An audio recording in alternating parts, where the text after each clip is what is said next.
Did You Miss Me by Symphony.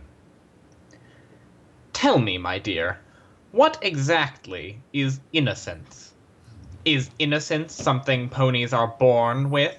Is innocence something ponies die with?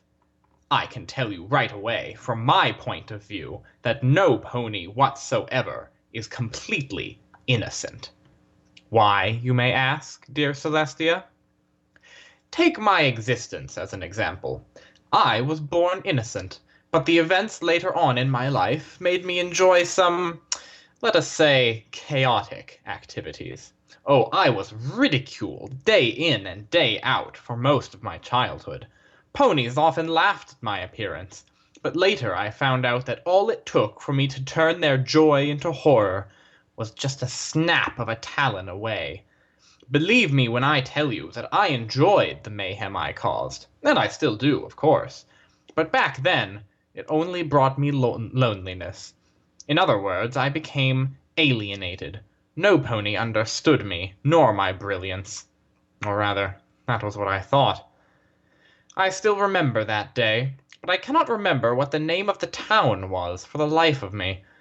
I was just minding my own business, spreading the occasional chaos here and there. I was basically enjoying another day of doing what I loved to do, until I met some pony. That some pony was you, Celestia. I have to say, you looked much younger back then than you do now. You were the size of a slightly taller mare, with your soft pink mane cascading down your neck. But what was the most alluring of all were your magenta eyes. Needless to say, I was speechless. Now, before I become all sappy and boring, let us continue, Well, I followed you silently by just slithering across the roofs of the houses nearby. You never saw me or noticed that I was there. I could still hear you laugh when you talked to the older pony walking next to you. Well, she looked older than you, but you were probably older than her anyway, seeing as you were an alicorn and all. Let's not dwell on that further. I followed you and that pony until you were on the outskirts of the town.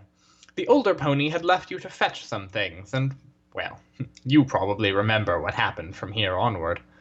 You, of course, like all of the other ponies I have ever met, screamed when you first saw me.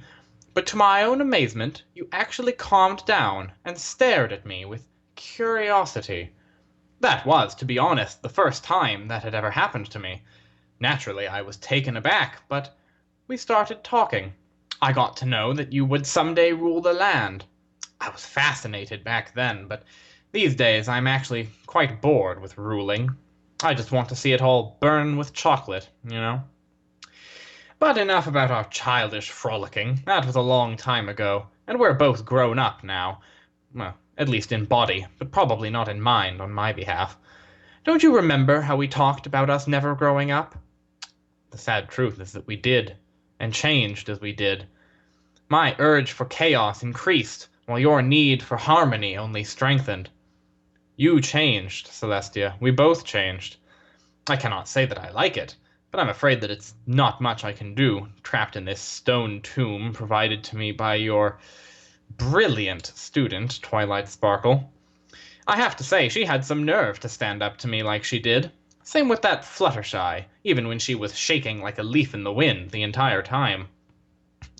You should have been there and seen the looks on their faces, but with your recent attitude, I can say that you would certainly not like it at all. I miss the old Celestia, the fun Celestia, not some boring old pony princess with too many things to do, with barely any time for herself. That's no fun at all. You'll probably just wave me off as being out of my mind, and I'd say that you wouldn't be technically wrong. I lost that silly old thing when I took over Equestria, so many years ago. So many years trapped. You know, I was only out of that statue for 8 short hours. If I didn't know any better, I would claim it to be some kind of harsh torture. Imagine yourself sitting in a cold, dank cell with no windows, not even any bars, just a box with no way to get a hold of any kind of outdoor service.